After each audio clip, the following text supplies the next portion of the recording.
Hello बच्चों, मैं सुषमा शर्मा बीजी Mishra school से कक्षा 12 में आप सबको आज हिंदी पढ़ाऊंगी। हिंदी में पाठ 3 गद्य खंड से पाठ 3 धर्मवीर भारती इसके लेखक हैं और पाठ का नाम है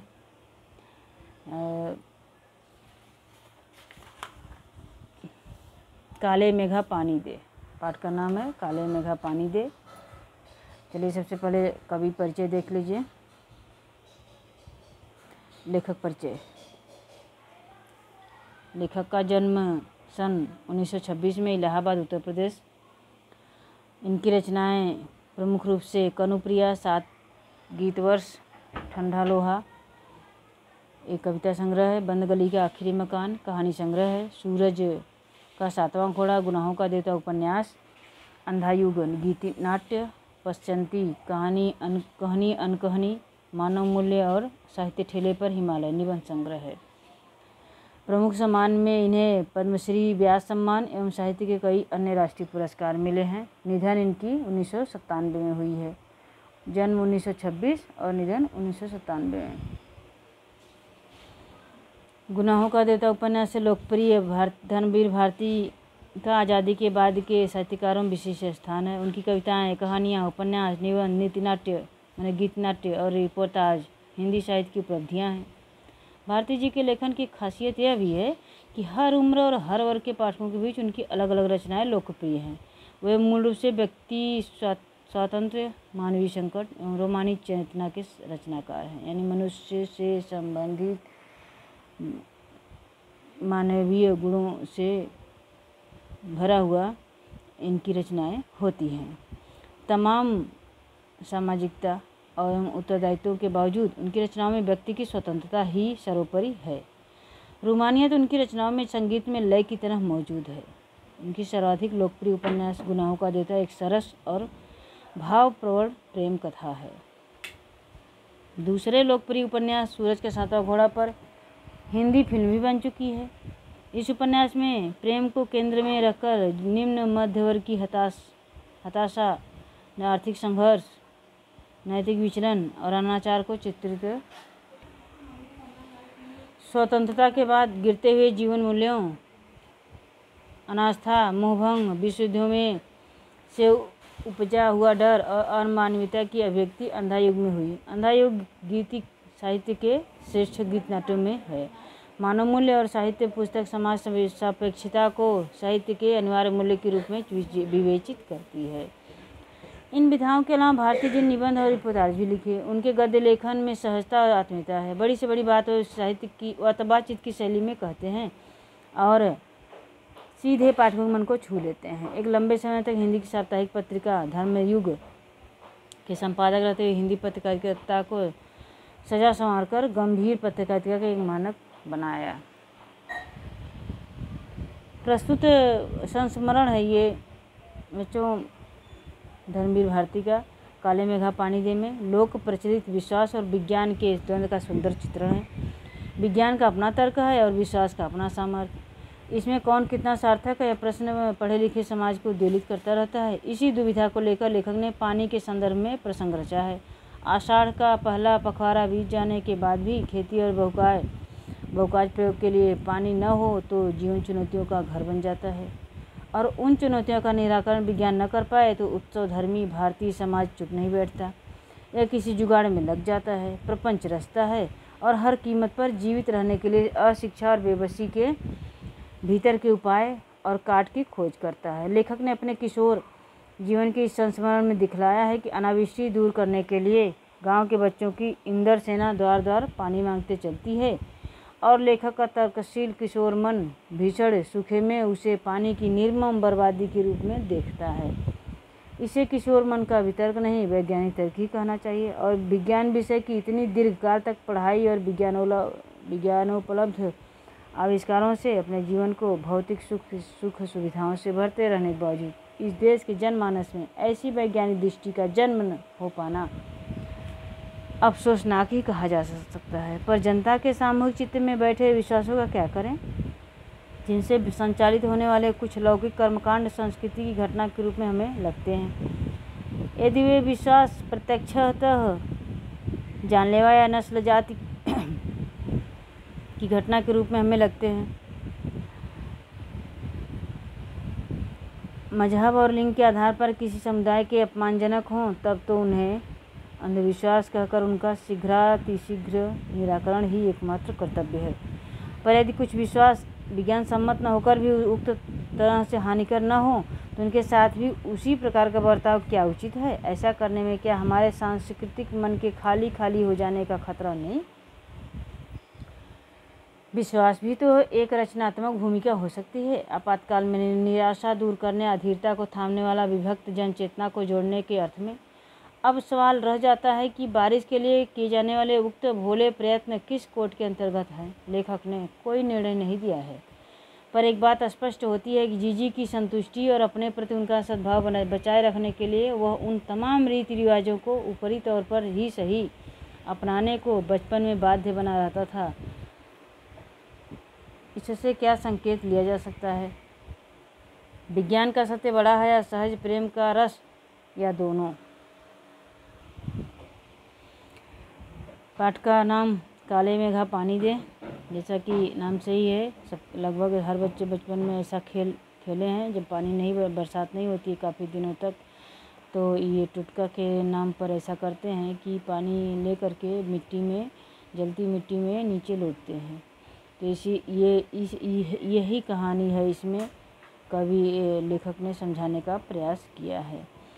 उन के दो नाम थे, इंद्रसेना या मेढक मंडली, बिल्कुल एक दूसरे के विपरीत। जो लोग उनके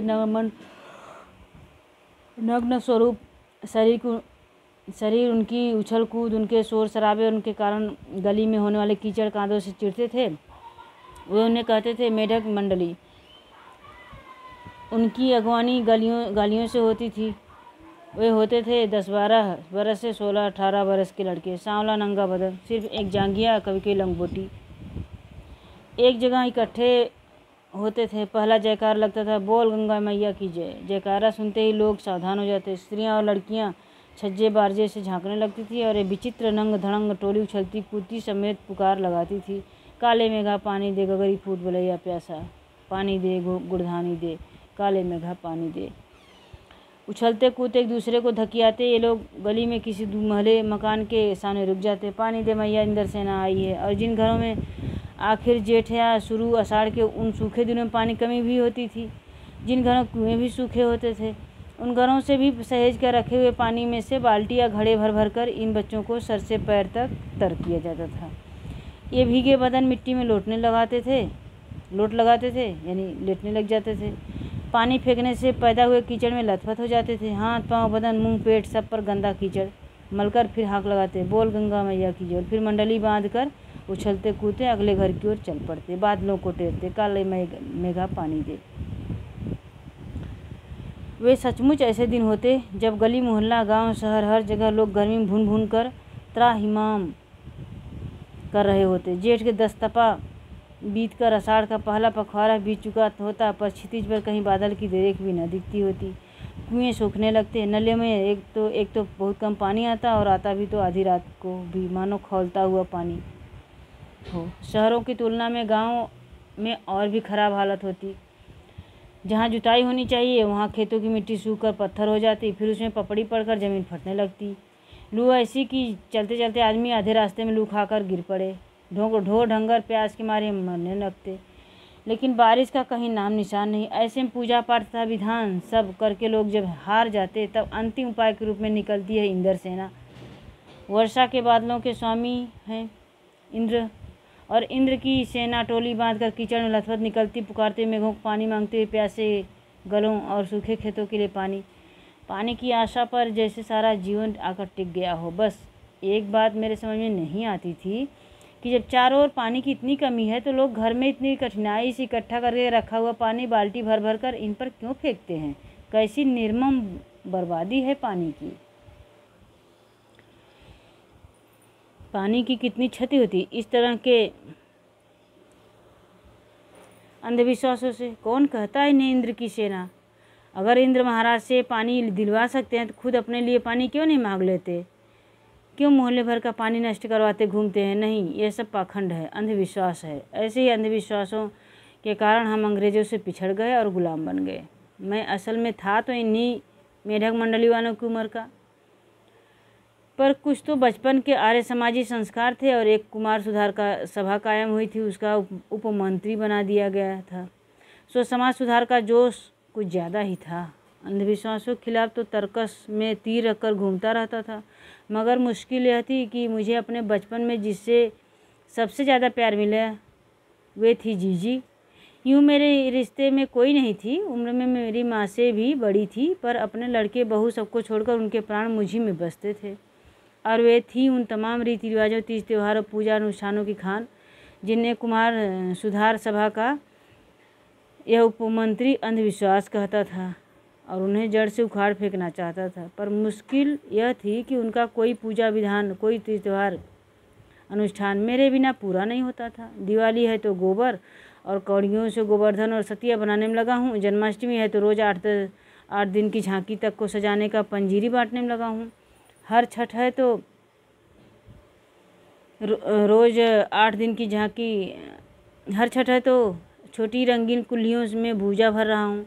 किसी में भुना चना, किसी में भुनी मटर, किसी में भुने अरवा चावल, किसी में भुना गेहूँ। जीजी ये सब मेरे हाथों से कराई थी ताकि उनका पुण्य मुझे मिले, केवल मुझे। लेकिन इस बार मैंने साफ इनकार कर दिया। नहीं फेंकना है मुझे बाल्टी भर भर कर पानी इस गंदी मेढक मंडली पर। जब जीजी बाल्टी भरकर पानी ले गए, उनके बूढ़े पाँव डगमगा रहे थे, हाथ काँप रहे, तब भी मैं अलग मुँह फुलाए खड़ा रहा। शाम को उन्होंने लड्डू मठरी खाने को दिए तो मैंने उन्हें हाथ से अलग खिसका दिया, मुँह फेर कर बैठ गया। जीजी से बोला भी नहीं। पहले वे भी तमतमाई, लेकिन ज़्यादा देर तक उनसे गुस्सा नहीं रहा गया। पास आकर मेरा सर अपनी गोदी में लेकर बोली, देख भैया, रूठ मत, मेरी बात सुन। यह सब अंधविश्वास नहीं है। हम इन्हें पानी नहीं देंगे तो इंद्र भगवान हमें पानी कैसे देंगे। मैं कुछ नहीं बोला। फिर जीजी बोली, तू इसे पानी की बर्बादी समझता है, पर यह बर्बादी नहीं है। पानी का अर्थ चढ़ाते हैं। जो चीज़ मनुष्य पाना चाहता है उसे पहले देगा नहीं तो पाएगा कैसे। इसलिए ऋषि मुनियों ने दान को सबसे ऊंचा स्थान दिया है। ऋषि मुनियों को काहे को बदनाम करते हो जीजी? क्या उन्होंने कहा था कि जब आदमी बूंद बूंद पानी को तरसे तब पानी कीचड़ में न बहाओ? कुछ देर चुप रही जीजी, फिर मठरी मेरे मुंह में डालती हुई बोली, देख, बिना त्याग के दान नहीं होता। अगर तेरे पास लाखों करोड़ों रुपए हैं और उसमें से तू 2-4 रुपए किसी को दे दे तो यह क्या त्याग हुआ? त्याग तो वह होता है जो चीज़ तेरे पास भी कम है, उस जिसकी तुझे को भी ज़रूरत है, तो अपनी ज़रूरत पीछे रख, दूसरों के कल्याण के लिए उसे दे दे। तो त्याग तो वह होता है। दान तो होता है, उसी का फल मिलता है। फल वाल कुछ नहीं मिलता, सब ढकोसला है। मैंने कहा तो, पर कहीं मेरे तर्कों का किला पस्त होने लगा था, मगर मैं भी जिद पर अड़ा था। फिर जीजी बोली, देख, तू तो अभी से पढ़ लिख गया, मैंने तो गांव के मदरसे का मुंह भी नहीं देखा है। पर एक बात देखिए कि अगर 30-40 मन गेहूँ उगाना है तो किसान 5-6 सेर गेहूँ अपने पास से लेकर ज़मीन में क्यारियाँ बनाकर फेंक देता है। उसे बुआई कहते हैं। ये जो सूखे हम अपने घर का पानी इन पर फेंकते हैं वह भी बुआई है। यह पानी गली में बोएंगे तो सारे शहर, कस्बा एवं गांव पर पानी वाले बादलों की फसल आ जाएगी। हम बीज बनाकर पानी देते हैं, फिर काले मेघा से पानी मांगते हैं। सब ऋषि मुनि कह गए हैं कि पहले खुद तो दो, तब देवता तुम्हें 4 गुना करके लौटाएंगे भैया। यह तो हर आदमी का आचरण है, जिससे सबका आचरण बनता है। यथा राजा तथा प्रजा, सिर्फ यही सच नहीं है, सच यह भी है कि यथा प्रजा तथा राजा। यही तो गांधी जी महाराज कहते हैं। जीजी का एक लड़का राष्ट्रीय आंदोलन में पुलिस की लाठी खा चुका था। तब से जीजी गांधी महाराज की बात अक्सर करने लगी थी। इन बातों को आज 50 से ज़्यादा बरस होने को आए, पर ज्यों की त्यों मन पर दर्ज है।